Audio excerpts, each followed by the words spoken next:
Islamisme keislaman. Sebagai fajar sehabis malam yang gelap gulita, sebagai penutup abad-abad kegelapan, maka di dalam abad ke-19 berkilau-kilaulah di dalam dunia keislaman sinarnya dua pendekar yang namanya tak akan hilang tertulis dalam buku riwayat Muslim. Syekh Muhammad Abduh, Rektor Sekolah Tinggi Al-Azhar, dan Sayyid Jamiluddin Al-Afghani, dua panglima pan-islamisme yang telah membangunkan dan menjunjung rakyat-rakyat Islam di seluruh benua Asia daripada kegelapan dan kemunduran. Walaupun dalam sikapnya dua pahlawan ini ada perbedaan sedikit satu sama lain, Syekh Jamaluddin Al-Afghani ada lebih radikal dari Syekh Muhammad.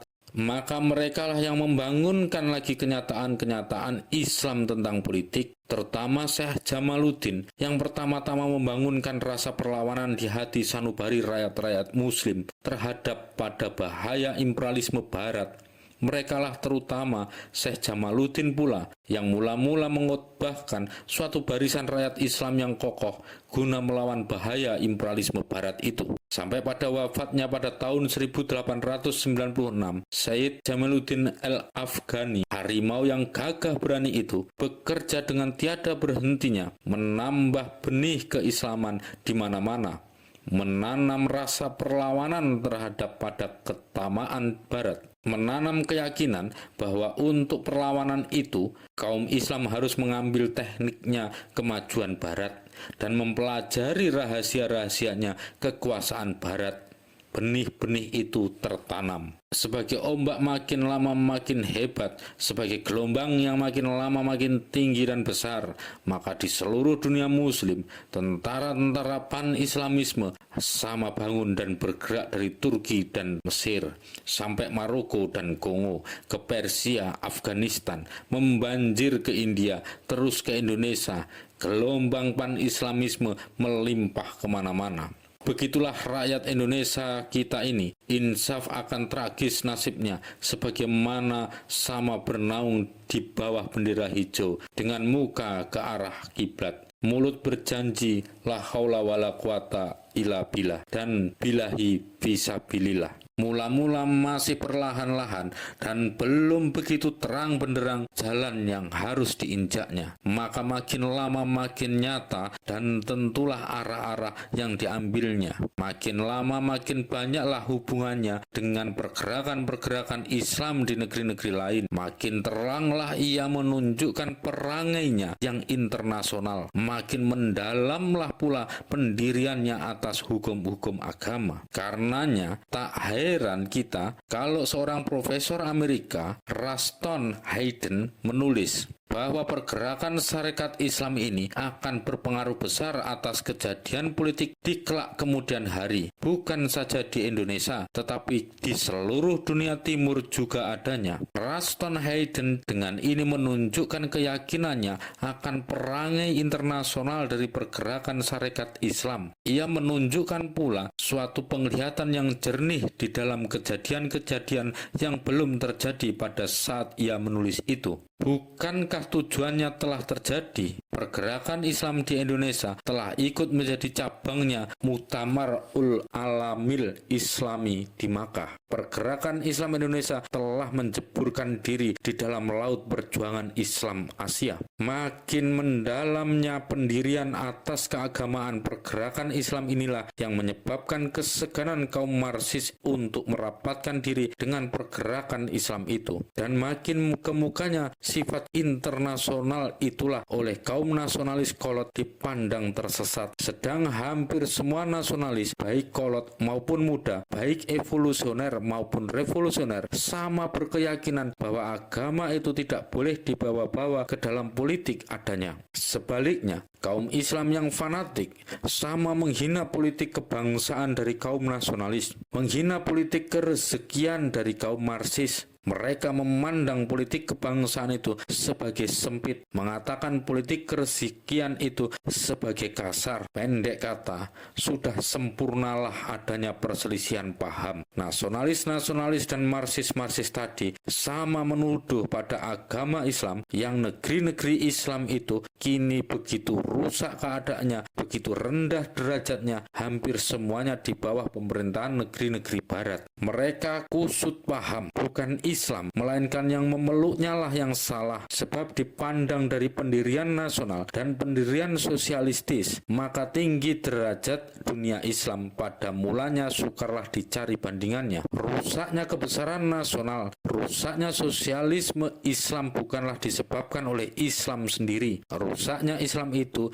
ialah oleh karena rusaknya budi pekerti orang-orang yang menjalankannya. Sesudah Amir Muawiyah mengutamakan asas dinasti keduniawian untuk aturan khalifah, sesudah khalifah itu menjadi raja, maka padamlah tabiat Islam yang sebenarnya. Amir Muawiyah lah yang harus memikul pertanggungjawaban atas rusaknya tabiat Islam yang nyata bersifat sosialistis dengan sebenar-benarnya. Begitulah Umar Said Cokro Aminoto berkata. Dan pandangan dari pendirian nasional, tidakkah Islam telah menunjukkan contoh-contoh kebesaran yang mencengangkan bagi siapa yang mempelajari riwayat dunia, mencengangkan bagi siapa yang mempelajari riwayat kultur? Islam telah rusak oleh karena yang menjalankan rusak budi pekertinya. Negeri-negeri barat telah merampas negeri-negeri Islam oleh karena pada saat perampasan itu kaum Islam kurang tebal tauhidnya. Dan oleh karena menurut wet evolusi dan susunan pergaulan hidup bersama sudah satu historis not when decade, satu keharusan riwayat yang negeri-negeri barat itu menjalankan perampasan tadi. Tebalnya tauhid yang memberikan keteguhan pada bangsa Rif menentang imperialisme Spanyol dan Prancis yang bermeriam dan lengkap bersenjata. Islam yang sejati tidaklah mengandung asas anti-nasionalis. Islam yang sejati tidaklah bertabiat anti-sosialis. Selama kaum Islamis memusuhi paham-paham nasionalis yang luas budi dan Marxis yang benar, selama itu kaum Islamis tidak berdiri di atas sirotol mustaqim. Selama itu tidaklah ia bisa mengangkat Islam dari kenistaan dan kerusakan tadi. Kita sama sekali tidak mengatakan yang Islam setuju pada materialisme atau perbendaan. Sama sekali tidak melupakan yang Islam itu melebihi bangsa, supernasional. Kita hanya mengatakan bahwa Islam yang sejati itu mengandung tabiat-tabiat yang sosialistis dan menetapkan kewajiban-kewajibannya yang menjadi kewajiban-kewajibannya nasionalis pula. Bukankah sebagai yang sudah kita terangkan, Islam yang sejati mewajibkan pada pemeluknya mencintai dan bekerja untuk negeri yang ia diami, mencintai dan bekerja untuk rakyat di antara mana ia hidup. Selama negeri dan rakyat itu masuk Darul Islam, Sayyid Jamaluddin Al-Afghani di mana-mana telah mengkhotbahkan nasionalisme dan patriotisme yang oleh musuhnya lantas saja disebut fanatisme. Di mana-mana pendekar pan-islamisme ini mengkhotbahkan hormat akan diri sendiri, mengkhotbahkan rasa luhur diri, mengkhotbahkan rasa kehormatan bangsa yang oleh musuhnya lantas saja dinamakan chauvinisme adanya. Di mana-mana, terutama di Mesir, maka Syekh Jamaluddin menanam benih nasionalisme itu. Syekh Jamaluddin lah yang menjadi bapak nasionalisme Mesir di segenap bagian-bagiannya. Dan bukan Syekh Jamaluddin sajalah yang menjadi penanam benih nasionalisme dan cinta bangsa. Arabi Pasha, Mustafa Kamil, Muhammad Farid Bey, Ali Pasha, Ahmad Bey Agayev, Muhammad Ali, dan Shaukat Ali. Semuanya adalah panglimanya Islam yang mengajarkan cinta bangsa.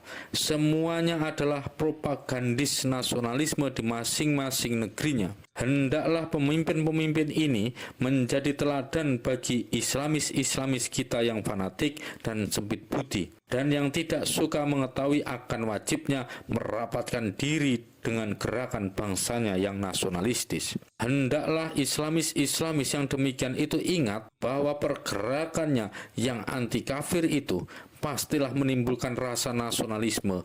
Oleh karena golongan-golongan yang disebut kafir itu adalah kebanyakan dari pihak bangsa, bukan bangsa Indonesia. Islamisme yang memusuhi pergerakan nasional yang layak bukanlah Islamisme yang sejati. Islamisme yang demikian itu adalah Islamisme yang kolot, Islamisme yang tak mengerti aliran zaman.